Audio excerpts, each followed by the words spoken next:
Okay, well, we made it back from the hospital in one piece. As you can see, I have two bandages here.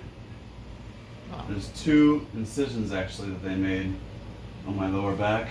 And I'm making this video way later than I expected to. I was hoping to come back home the same night and make the video then.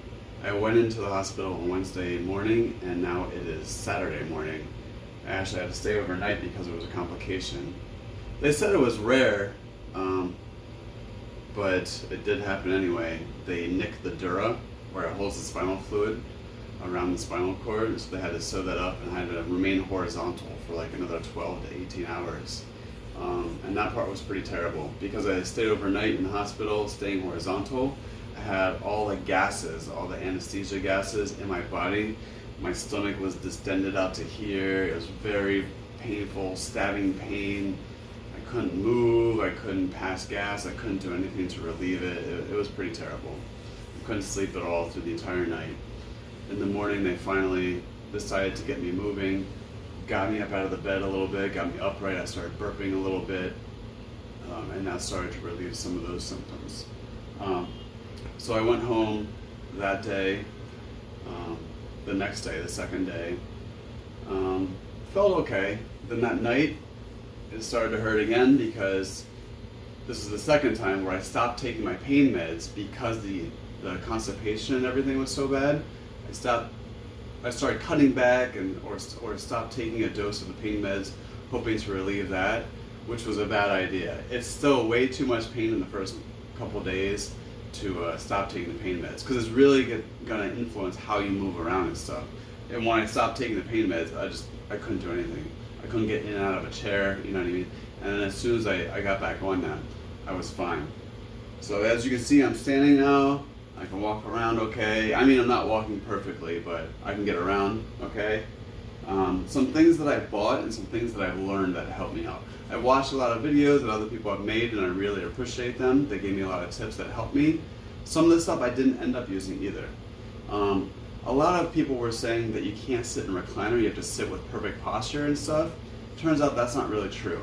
You actually want to limit your time in a chair with good posture like this. That's why I bought this chair, because it has armrests and I can have perfect posture. It is very convenient to lower myself down into, and it is pretty comfortable, but sitting in this upright posture actually puts a lot of pressure on that same surgery area, so you don't want to sit here for more than like 20 or 30 minutes.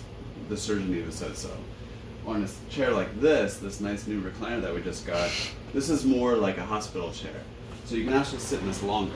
As long as, you know, and notice how I lower myself down. I try and stick my knees forward first. I'll go over that in a second. Or on this type of chair, you can lean back. And it's gonna hurt when you first make contact because you have that incision area on the skin on the back and it's very tender. But once you lean back, your legs are elevated, your head can relax, and your back is actually relaxed like this. You're not putting any pressure on the disc, on the surgical area. It's really just on the skin where the incision is. And after you sit here for a couple minutes, you don't even feel it anymore. It's very relaxing. I even got this extra pillow that you can put underneath your knees to take even more pressure off your lower back. It's pretty comfortable. This, plus you take your Percocets, you're gonna fall asleep pretty fast. But I try to limit it now. Yesterday was the first day where I felt good. I took the pain meds all day. I'll admit I dozed off a couple times, but today I can't lay here as much, so I'm limiting it to more like 30 minutes maybe, and then I get up and I move around, and it feels good. So yes, it is okay to sit in a recliner. Just support your knees. Make sure there isn't pressure on the discs in your lower back, right? When it's time to get up, hold on to something and help scoot yourself forward, right? Kind of push and scoot, push and scoot. A couple of things that I've been exercising over the past year or two, not even directly to prepare for this, but some of the things I did intentionally just for this that have really helped me get up and down. Tricep dips.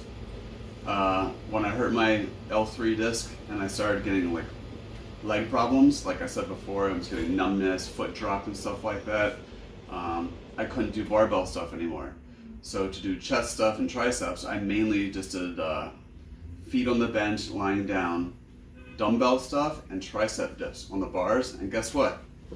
It's the tricep dip right here. And it's easy because I've been working on it for a while. Another thing, if you don't know what sissy squats are, I actually can't do them very well because I have a really bad knee. I have no cartilage in this knee right here, but I did still work on them a bit at the gym. That's a sissy squat, right? Some people you'll see without support will go all the way down to the floor, knees on the floor, and then stand all the way up. What's cool about it is you don't want to bend too much of the hips right now. So when I go down and come up, I let my knees drift forward. See how my back stays pretty much straight? Come down like that. It's a lot less pressure on your lower back. So your first couple days after surgery, this is a pretty safe way of getting into a chair. Then you can slide your butt down. Boom. It's pretty nice. Some of the things I have not really used that much that everyone tells you to get. I got one of these reacher hands. Haven't really used it that much. I got all this stuff. I was really worried about being able to use the toilet. I don't know. I went crazy. I got a reach around butt wiper thing. I had no problem reaching around. You can lean to the side. It's fine. There's no problem. This is another like compact portable reach around thing because we're supposed to go on vacation in 2 weeks. I got this mini bidet thing. All my friends were like, oh, you should have installed a bidet on the toilet. It's really not that necessary. I can, like I just showed you, I can totally lean to the side. It's no different than it was before. The only difference is maybe pulling my pants up, but you can move your feet, right? You can lift things up halfway with your foot, grab with your arms. Maybe I'm lucky because my arms are pretty long. I don't know. That being said, lifting things up off the ground. I'm dropping things all the time. I don't always have the reacher hand with me, and it doesn't really work that great. So what's the best way to get something off the ground? 1 foot in front, 1 foot in back. Just lunge. See, my back stays straight. Squatting, lunging type stuff, right? Work those legs. If you know you're gonna have the surgery a little while from now, weeks, months down the line, start doing lunges and stuff like that. Now, build up those legs, right? I think that's about everything that I'm doing in here. Try and keep everything at a reachable height. You know what I mean? Something that's convenient for you. My symptoms, I said this morning, the morning of the surgery, that I had mild foot drop still. Didn't really have much pain, occasional tingles and numbness. I haven't had much of that at all ever since the surgery. I mostly just have incision pain back here, very tender. The muscles, when I don't take the pain pills, they cramp up, they spasm. And it seems that my problem is pretty much fixed. When I went in, my biggest test was my big toe. I could not actively flex it up, right? If I went like this before, boom, I'll just push it down. Look at that. Pretty strong, huh? You can see the tendon lighten up. It's pretty strong compared to my unaffected side. Pretty similar, huh? And I noticed that the first night while I was laying there full of gas and all bloated in the hospital bed. And so that was the one thing that kept me happy. Let's go to the bathroom. I'll show you a couple things. So I did not get a bidet, like I said. Everyone recommended I get a bidet. I still don't really like the feeling of it. I was more concerned with the height and lowering myself down. And I'm glad I did because I got one of these lifts. It's like a 3-inch lift and it's got handles on the side. This comes in very handy. Especially the first day that I came back, it was still very hard for me to get up and down. Same thing, I let my knees drift forward so my back stays straight. I find the bars with my hands. Boom, I put all the weight onto my hands. There's nothing on my lower back right now. I let my knees drift forward and I can comfortably just sit here. Boom. Nice and easy. You might have to lift one leg to get those pants to come back up at the end.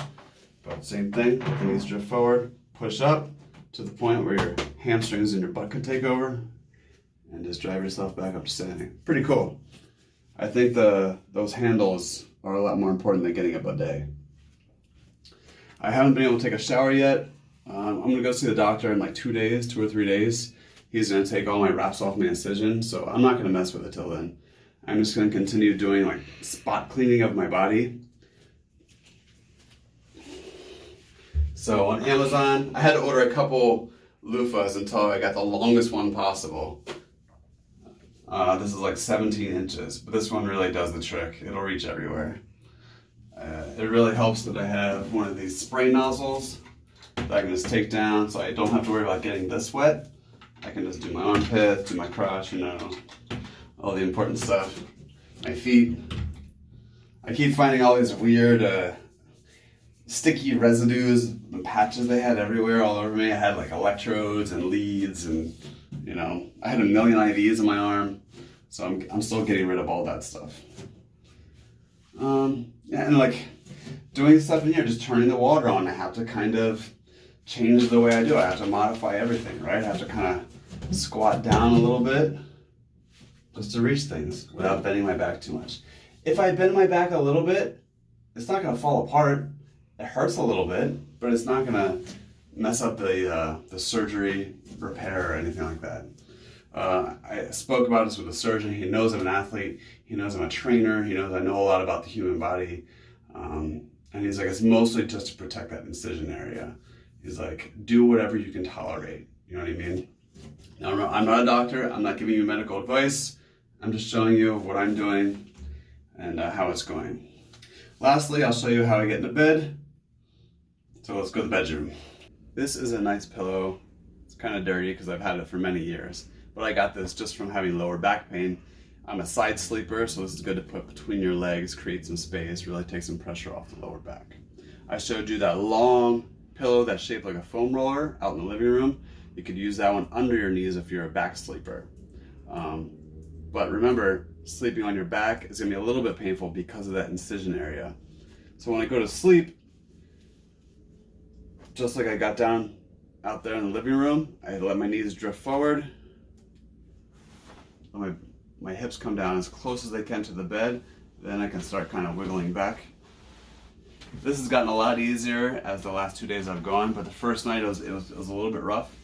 So I want to get back all the way, and I'm sure you're going to see this in a lot of other videos. I forget what they call it, dog roll or something like that. But if I want to lay on this side, it's easy, right? I just kind of lean over, plop, put the pillow in between, I'm good to go. And once you get here, there's really no pressure on your lower back. This is pretty comfortable. I took a nap like this yesterday. I can move around here and it's fine. I can use the edge of the bed to pull myself, right? The hard part is when you want to roll over to the other side, right? Because you have to go through that spot where you're laying on the incision. So what I do is I pull myself to the edge the best I can. And then I saw a good tip yesterday. First, you got to get on your back. So I think it's a little bit easier if I take the pillow out and straighten my legs out. It's a little bit less pressure on my lower back and just kind of roll from here. Yeah, ow, that kind of hurts a little bit, right? But now, if you ever done a Turkish get-up, it's kind of similar. I can use this foot and use this arm to drive, pull myself over. And now I'm on the other side. And now from here, the more I push my chest and my face down towards the bed, the less it hurts back here, and I can reposition myself. As long as my back is pointing up towards the ceiling a little bit, it doesn't hurt at all. And I can move myself around. It only hurts once I start getting my back onto the bed again. So then when it's time to get up, take the pillow out, make sure I have enough room, straighten out, plop, ow, drive with my arm, grab the bed, legs over the side. I like to create a little platform here. So I drive my elbow in and I push on my hand, something to push against. So you don't have to twist as much, especially the first night. First night you'll really feel it if you try and twist at all. So I really wanted to stay like exactly straight. I push my arm, it really helps me get up. Boom. Good. So that's all the tips and tricks that I found that have worked for me so far.